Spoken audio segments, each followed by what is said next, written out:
Hello. Okay, so I was thinking, let's talk about Ellery's diagnosis. She, was just like any other little toddler, 3 years old. It's hard to kind of dig that back up because it's taken me a long time to get through all the steps to where I'm at now, which is still hard, but I'm in a much better place because it's a lot to go through. So any parent who has a child who's been diagnosed and then they think back to that time, you really have to grieve the life that you had because, everything changes. Your world irrevocably changes in that one instant when your child is sick and then goes to the hospital.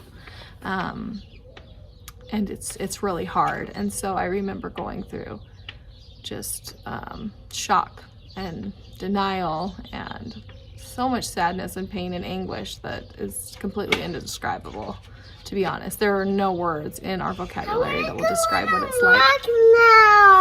Okay. And then you get to where you just have to grieve and then not look back after that. You can't say, oh, but before I could do this and this and this, and now we can't. You have to just say, okay, like we need to do what we need to do to manage this, to live and be happy. But looking back before all that, getting back to the basis of when this happened, Ellery had started needing to go to the bathroom a lot more, and we had her potty trained and she was doing great with it. Not night trained, but during the day she wore her underwear, and anytime she needed to go, she would just go, which was not super often. Like I was like, wow, she's got a pretty good bladder. Like I would check with her and I'm okay, and she would go when she needed to. Didn't have accidents. She did pretty awesome. And then all of a sudden she started, like, there was one day, I think it was like a Sunday, and she just, I need to pee, and she'd go in and go a little bit. And like, she was doing that like every 5 minutes. And I kind of said to my husband, I'm a little concerned. He's like, well, she's potty trained. Maybe she's just excited about the like being able to go. And I'm like, I know, but it's been a while. It's not like we just started. Something just didn't sit right. And, we were both like, I don't know. We were thinking, well, maybe because she's a girl, maybe she has a little bit of a UTI. Like, it could be tons of different things. We've never had a girl, we've only had boys. So we're thinking about all these different factors and just kind of trying to explore it. And anyway, tried to like put our minds at ease. And then the next day she seemed okay. Anyway, so a few days, but kind of noticing that a little, but it wasn't as excessive as that day. That day was probably, her blood sugar was really high. But I couldn't kick that feeling. And then a couple days later, she woke up that next morning and her bed was just soaked. I mean, it looked like someone poured a bucket on it, just dripping wet. And I was like, this is not normal. And she wakes up, hi, mommy, good morning. Can I have a waffle? And I'm like, yeah, let's get you in the bath. Let's get you cleaned up. So I take her in there and, I hope I can talk about this. When my boys, anytime when they were young, if it seemed like they felt under the weather or just didn't seem right or seemed really tired and just like not like themselves, because they were balls full of energy, I would get out my meter and I would check their blood. And then I would check it and it would be like 120. I think another time it was like 93. And I'm like, okay, good. Like, set that aside. Like, we're okay. Plus, the doctors always told us like, hey, take your husband out of the equation. Really depends on you during your pregnancy. We will run tests. I went to really good high-risk doctors that were phenomenal. And with the knowledge that they have, it was kind of like, hey, take care of yourself during your pregnancy because it's basically going to determine your child's future. I'm like, okay, the pressure's on.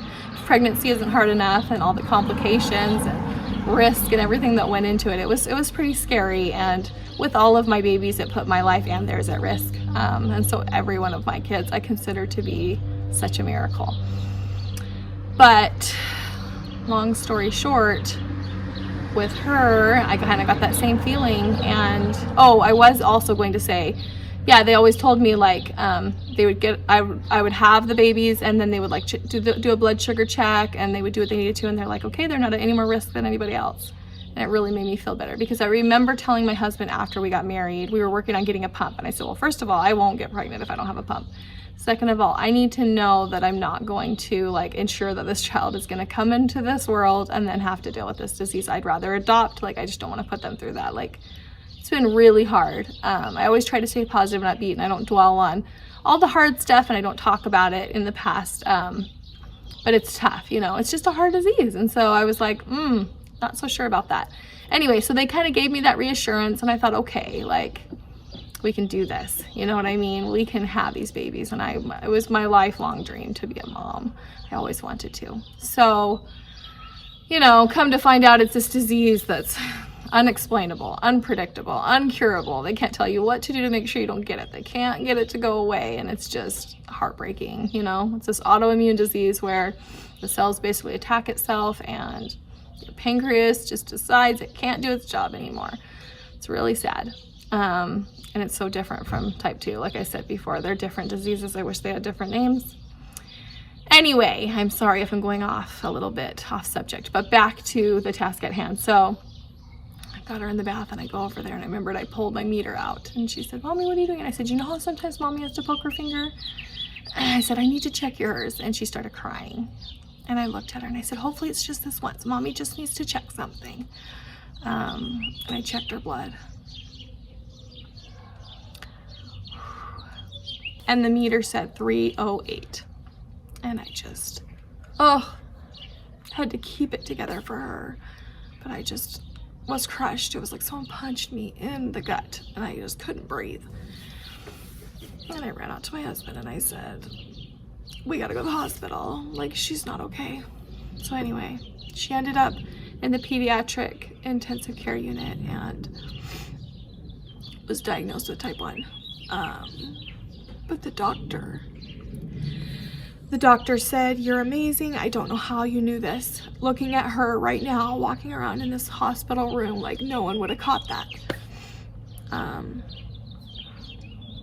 And that I did a really good job, and I caught it before she ended up in DKA, which is diabetic ketoacidosis, which is very scary and can kill you. So I'm so thankful that we were able to figure out what was wrong and catch it so we could manage it, rather than what else could have happened. But one of the main reasons I wanted to tell this story too, aside from just kind of her diagnosis story, is that she'd been having constipation for a couple months. And, you know, the pediatrician's just, give her some more fiber. If you have to, you can give her like some Miralax or some Benefiber. Try to just do natural things in her diet. Make sure she's drinking enough water, you know, all the things that we know. So I had tried those things. I had tried giving her juices, apple juice, you know, prune juice, foods that had more fiber. Anyway, you've noticed we probably talk about frosted mini wheats. That's one of the things on top of all the other things in her fruits and vegetables we try to give her. Has a high content of fiber and really helps her. So anyway, that had been going on for a few months, and lo and behold, I just want every parent out there to know that aside from excessive thirst, excessive urination, excessive weight loss, excessive hunger, there's all these different signs of things that can be something that maybe you just want to check it out to make sure that it's not that, and have them check their blood. Constipation is one. So all the moisture is being sucked from your body, basically from the inside. There's hardly any, so it goes anywhere it can to get to it and take that moisture. And so that happens too. So they become constipated because there's just not enough moisture in their body. It's all being sucked out. When your blood sugar is high, I kind of relate it to if you make Kool-Aid, except you only add like 1/4 of the amount of water that you need, but you still add the same amount of sugar, and it's really gritty and grainy and thick.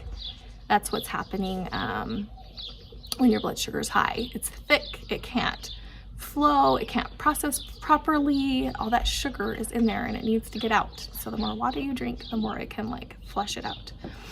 So that does help when you're high, to drink lots and lots of water. So yeah, so any parent, if you are ever having trouble with your child being constipated, I hope that's all it is. I hope and pray, but get it checked out just in case.